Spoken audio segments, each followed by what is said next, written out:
महामारी के दौर ने हम सबके जीवन में बहुत से व्यवहारिक परिवर्तनों का आगाज़ किया है और उसमें कुछ तो बहुत सुखद रहे और कुछ ऐसे रहे जिनके बारे में हमें विचार करना चाहिए। मसलन जब महामारी हुई, लॉकडाउन लगा तो उस दौरान हम लोग डिजिटल हो गए और जो ऑफिशियल काम था वो हम ऑनलाइन करने लगे, तो वो एक सुविधा हो गई। इससे तभी बिज़नेस का जो ऑपरेट होता है वो भी ऑनलाइन होने लगा, तो उससे भी बहुत सी सुविधा हुई। लेकिन उसके साथ साथ ले ऑफ्स हो गए, तो वो एक दुखद पक्ष था। इसी प्रकार जब मैं आज एक परिचित के यहाँ गई तो मैंने देखा कि ऑफलाइन एग्ज़ाम की जगह ऑनलाइन एग्ज़ाम्स का आजकल दौर जारी है।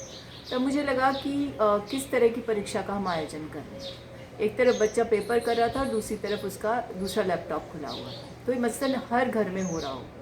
क्योंकि जिस दौर में हम हैं आजकल उसमें प्रतिस्पर्धा इतनी ज़्यादा है कि माता पिता भी सोचते हैं कहीं ऐसा ना हो कि ऑनलाइन एग्ज़ाम में हमारा बच्चा पीछे रह जाए, तो वो भी इस प्रवृत्ति पर विराम नहीं लगा रहे, जिसे हम कॉपिंग कहते हैं।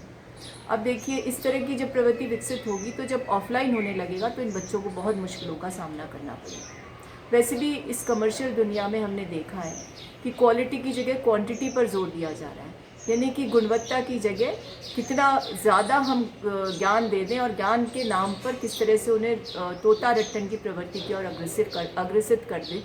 ये सारा काम चल रहा है, यानी रोड सिस्टम। और इस रोड सिस्टम का दुष्परिणाम ये है कि आजकल ये जो फल फूल रहे कोचिंग सेंटर्स हैं, उनकी कैपिटेशन फ़ीस देते देते माँ बापों की हालत बहुत ख़राब है, अभिभावक बहुत ज़्यादा त्रस्त हैं।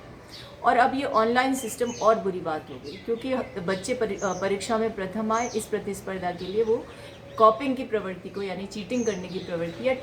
टीपने की प्रवृत्ति की ओर बढ़ रहे हैं। और वैसे भी अब तो फिंगर टिप पर सारी ज्ञान है ही, तो उनको कुछ देर नहीं लगती कि दूसरे लैपटॉप को खोलकर उससे ज्ञान को ले लिया जाए, उससे जो उत्तर चाहिए वो मिल जाए।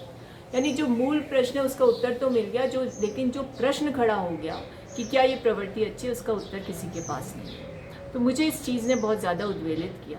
और मैं समझती हूँ कि जिस तरह की शिक्षा पद्धति आजकल चल रही है उसमें जो होना चाहिए उसके स्थान पर ये हो गया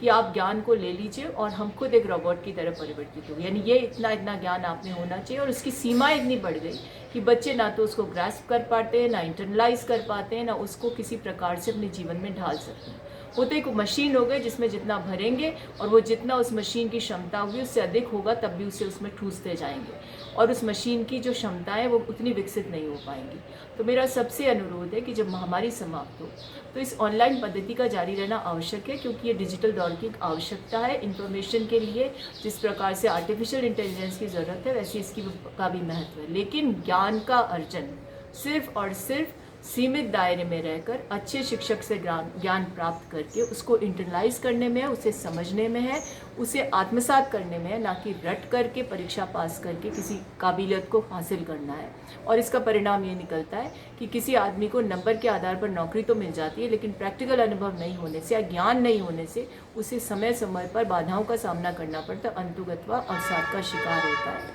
तो ऐसे में आवश्यक है कि हम इस दुविधा को भी संज्ञान में लें और इस बिहेवियरल चेंज को अपनाने की जगह इसे आवश्यकता के अनुसार इस्तेमाल करने की प्रवृत्ति विकसित करें।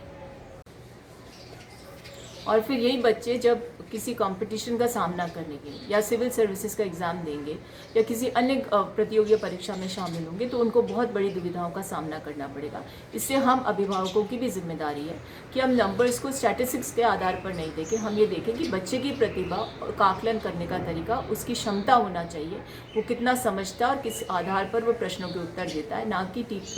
टीप करके या कॉपी करके अपने उत्तर दे करके नंबर हासिल करके वाहवाही लूटने का प्रयास करता है।